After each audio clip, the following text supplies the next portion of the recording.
everyone, Jaymes Mansfield here bringing you yet another episode of Iconic Blondes. Yes.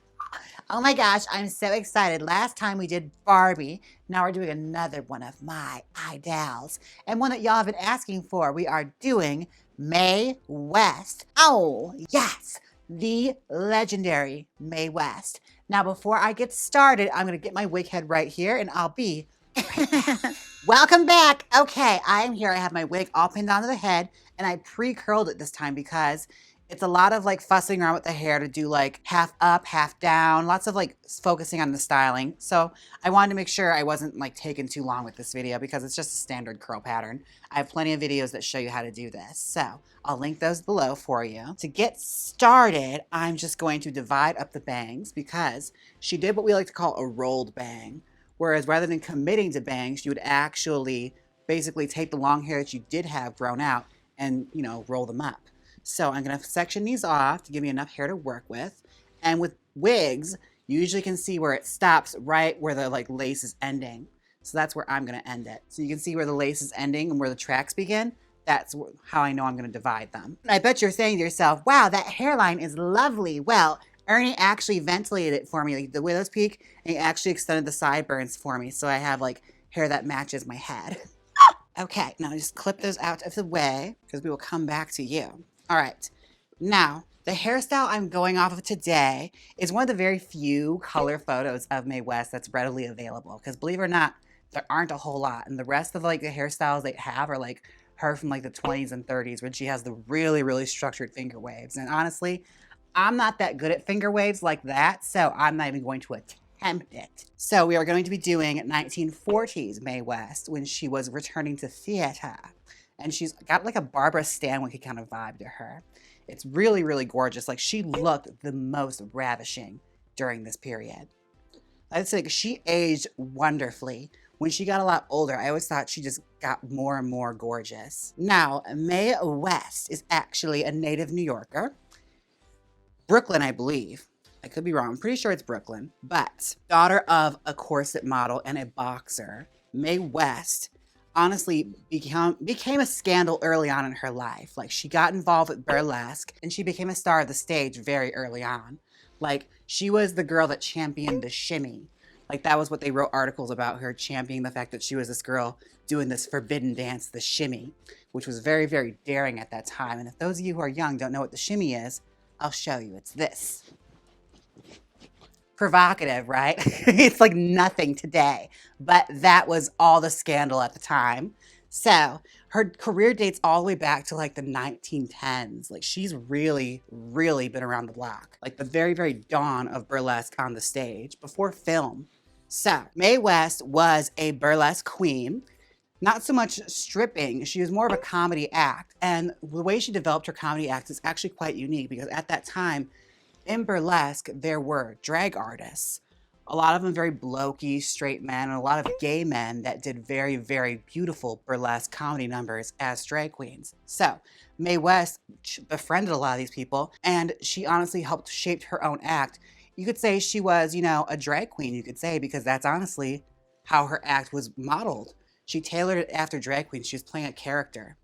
And the character that she played the most was Diamond Lil. Every single characterization of Mae West, Diamond Lil is somehow infused with a lot of it. Like the mannerisms, the way she walks, talks, the one-liners. That wasn't how Mae West was in real life. Like in her very, very private life, she's a very like quiet person and just enjoyed her creature comforts. She did love her men, but she was not as bawdy as people thought she was. Diamond Lil was the persona she invented for the crowds. And honestly, this became a persona that she never could really escape. Although, judging from how long she played it, it didn't really seem like it bothered her. Like, she embraced the fact that this character took off and she had a gimmick and she was going to milk it for as long as she could. I digress. Diamond Lil became a sensation because Mae West was actually a very accomplished playwright. Yes. She wrote lots of plays, one of which even got her thrown in jail. She wrote the play called The Drag, one of the very first all-drag plays. Like all the actors, it was about drag queens. And it was so scandalous that Mae West got arrested, like the play got raided. There was a great little play made about it called Courting Mae West. All about how she was given the big runaround for doing the scandalous play, The Drag. And that was honestly the launching pad for her to do even more. She had other plays titled just simply Sex. And Sex eventually led to Diamond Lil. Diamond Lil was her big hit. And like I said, the character that she created that she played for the rest of her life. Now, Diamond Lil is, for lack of better terms, basically like the girlfriend of mafia. Like she's a mafia mole. The girlfriend of a mobster who basically befriends a man who is pretending to be a preacher, and she falls in love with him. And it turns out that he's actually an undercover cop, and they run away together after her mafia boyfriend gets thrown in jail. Lots of things happen going back and forth. Like, it's a very involved play. However, Diamond Lil gained so much notoriety and so much attention that people were clamoring to see Mae West on film. So, not one to ignore her audience, Mae West was approached by Paramount to create Diamond Lil the movie. However, Hollywood censorship flat out said this play is unfilmable. It is so scandalous. So, Mae West, being the clever girl that she is, decided, I'll do Diamond Lil, I'll just rewrite it a little bit. I'll change the character's name, no one will ever know. We'll change the title, and it will be Diamond Lil. Just, we'll tweak a few things, and I'll add things in there that I know they'll take out just so I can get the stuff I want in. Like, she's very clever that way.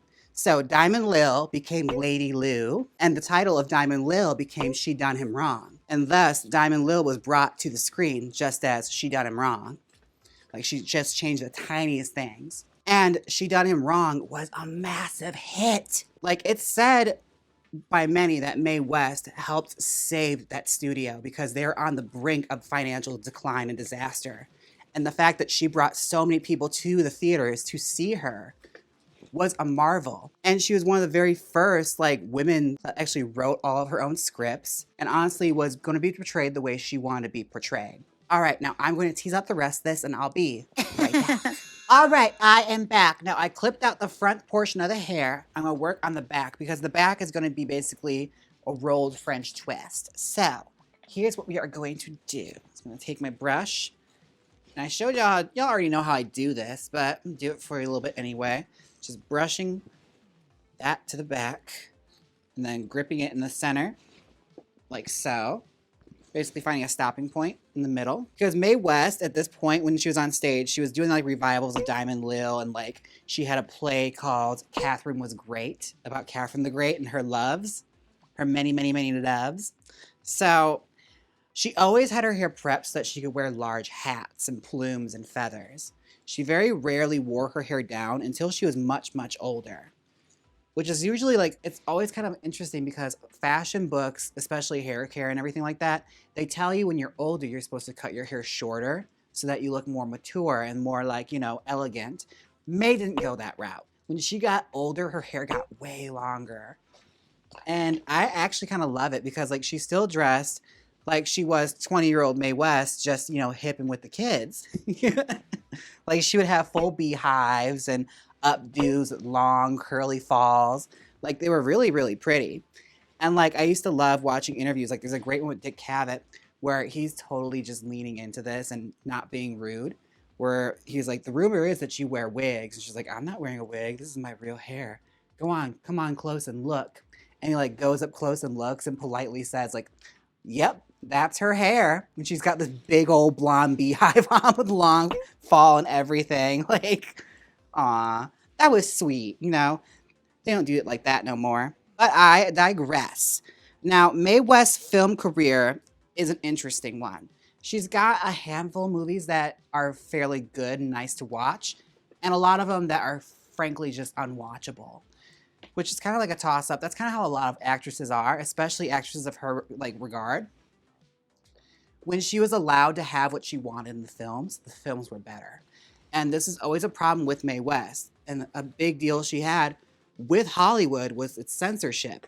And when she had came in, the censorship was getting stricter and stricter.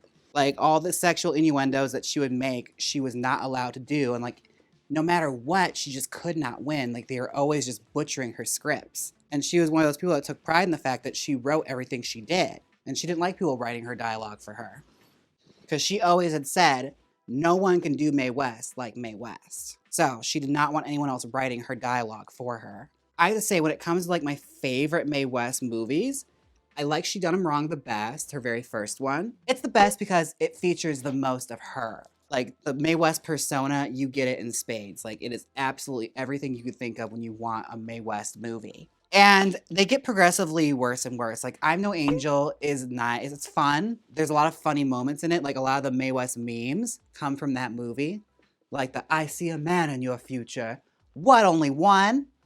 Yeah, all those great one-liners. And that was honestly a big problem for Mae West her whole film career. Was just censors came down on her so hard and she couldn't get away with anything. And the more she would try, the more they would put pressure on her. So eventually she got sick and tired and just said, look, take me on my contract. I don't want to be here anymore. And she went back to theater because theater was a free-for-all. You could do whatever, honestly, whatever you want there. But the movie business was a lot different. And it wouldn't change to a long time. So her film career ended relatively early. I don't even think she like made a film in the 50s. Like she went all through like the 20s, the 30s and 40s. And the 50s was kind of a dark period for her. She made like cameos and things and then on television shows, but she wasn't in a whole lot of movies. She was very, very selective. Like I believe one film she was offered that she turned down. She was approached to be Norma Desmond in Sunset Boulevard. And Mae West famously turned it down because she honestly told Billy Wilder after she read the script, like, I don't get it. Why wouldn't I have like a younger boyfriend? Like, I don't get the script. She didn't understand the story he was trying to tell. And she honestly thought it would have portrayed her in a light that she wasn't comfortable with because she didn't see anything wrong with the lifestyle she led and the characters that she portrayed. And the last thing she wanted to be portrayed as was a has-been, especially considering she was a Broadway sensation at that time. When she left cinema and went back to Broadway, her career went full upwards trajectory. Like if anything, Hollywood was holding her back. And she was very, very smart. Like all the money she made from her Hollywood films and all of her stints on Broadway and West End, she put it into real estate. Like Mae West was a tycoon. She had real estate all over the world. She owned apartment buildings. She owned her own apartment that she lived in. She owned the whole building, the Ravenswood.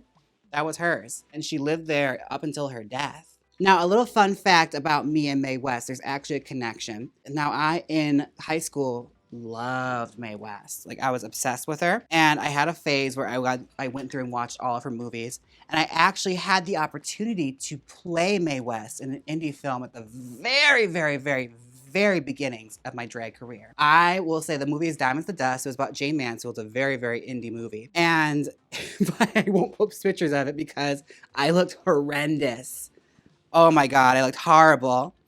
But that was my first, like one of my very first ventures out in drag was portraying Mae West in a movie. And you know, the whole setup was fun. I got to be recreating her act in the Latin Quarter where she had all the muscle men.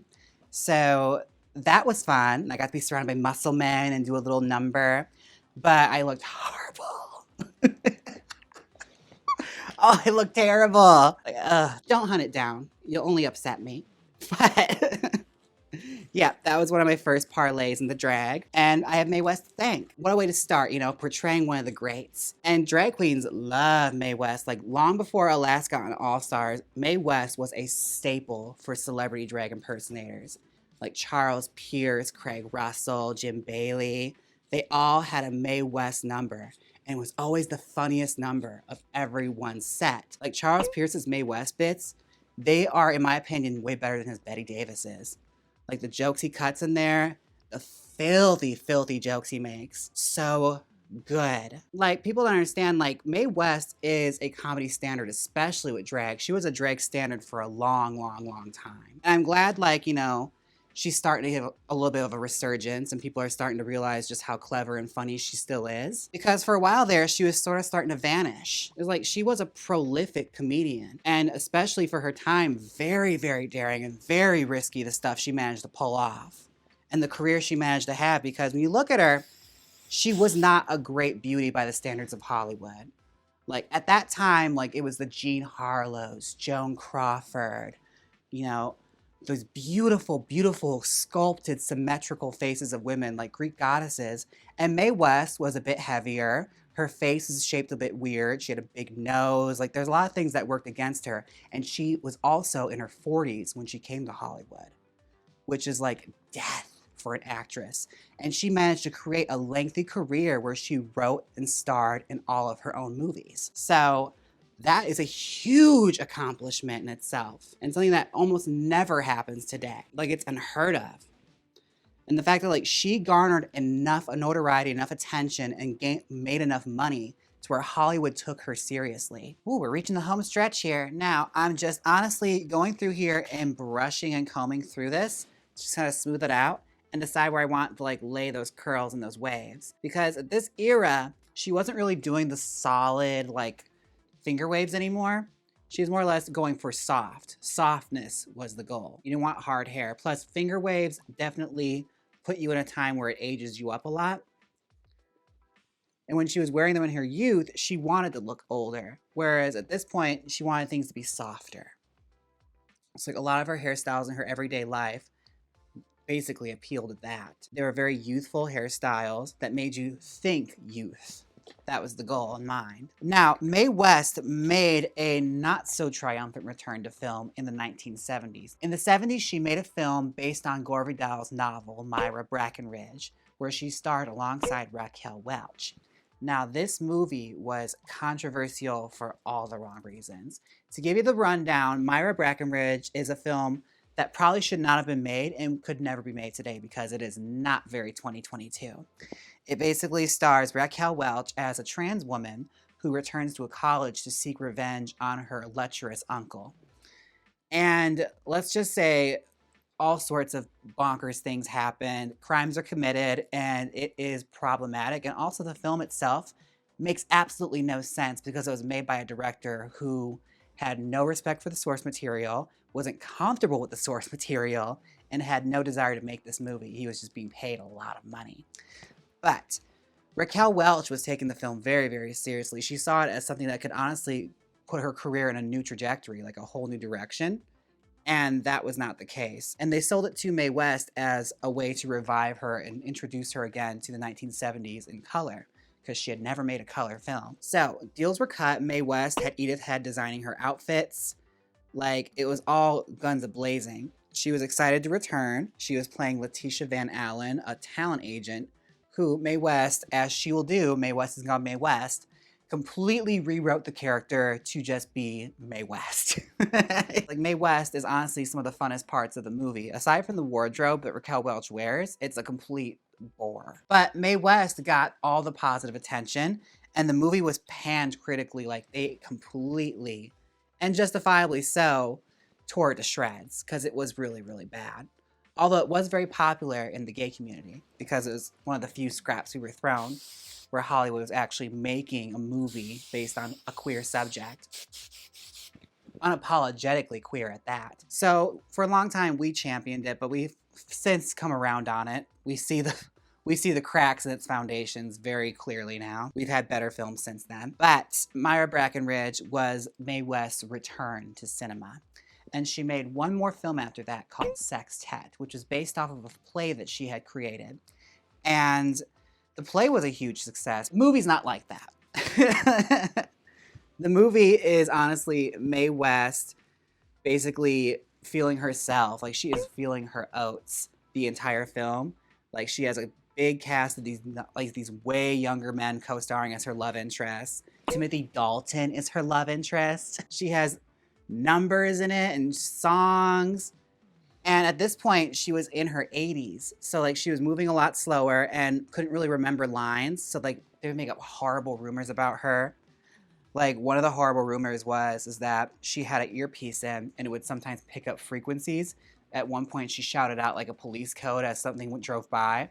Not true, but it was one of the stories that was told from the set. Horrible. Mae West did it, and she was happy to do it because she just wanted to give her fans one last hurrah. And when she went to the premiere and she saw the reviews the next day, she honestly just said, well, that was yesterday. Let's focus on what we're going to do tomorrow.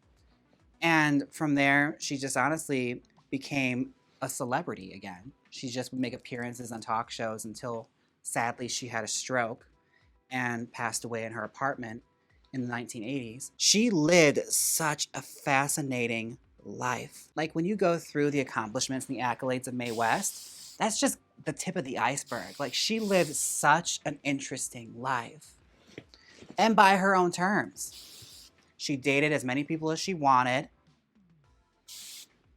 and had as many boyfriends as she wanted at one time. And so much so that like, what was interesting about her is that another thing I find so fascinating about her is like, at that time she was existing, she wasn't a threat to women. Like women weren't threatened by her.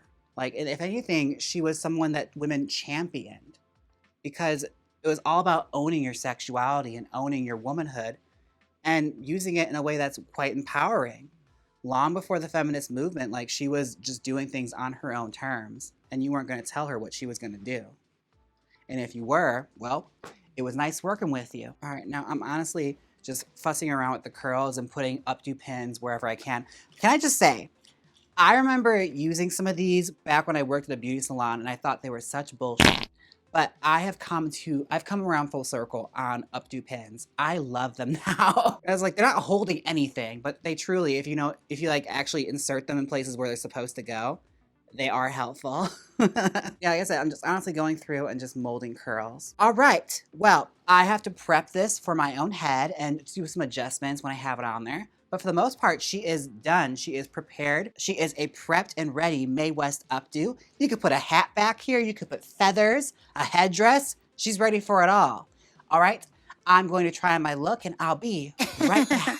Welcome back. This is the final result. Oh my God, Diamond Lil has arrived. Oh. I just say I love this. This dress is actually part of a mariachi outfit that Nate Luna made for me, but it was perfect for Mae West after I had the reveal off. Like it works really good for it. It's so, look at the tassels. Anyways, I really enjoyed this. Like it was a departure. I could have done like 60s, 70s Mae West when she's got the big beehive and everything, but I've already done a tutorial where I've done that hairstyle. So I wanted to like give you guys something different. And this is essentially a Mae West classic, the updo with all sorts of crap happening in the bangs, like curls everywhere. All you need is a big ass hat. Like I need a big brimmed hat to go in the back of this with like feather plumes sticking out of it. Maybe next time. Anyways, I have to take a moment, a Venmo moment where I thank everyone who's tipped me on Venmo. I would like to thank Venmo. I would like to thank Jayme. Thank you so much, Jayme. It says, for your delightful series, Iconic Blondes. The Barbie episode made me LOL every time you worked on the bangs. Keep educating and entertaining. Yes, thank you, honey. Thank you, Sean, Sergio, Patrick, Alejandro, as well as a PayPal emoji from Kate, as well as a cash appetizer from Tommy. Thank you, Tommy. Thank you all so much for the tips on Venmo, Cash App, and PayPal. Oh my gosh, I'm having so much fun with this look, all right? Like, I wish I knew what I knew now back then when I was actually portraying Mae West, all right? Like, this would have snapped. But as Mae West said, you know, that was yesterday. Let's focus on tomorrow. Anyways, I love this episode of Iconic Blondes. And I loved jumping back to the classic era. So if there's any other blondes you want to see, be sure and leave them down below. And we may even pursue brunettes and redheads soon enough. We'll see. I still have a lot of blondes to go through. Anyways, don't forget to like, comment, and subscribe. And until next time, bye. Now hit the outro.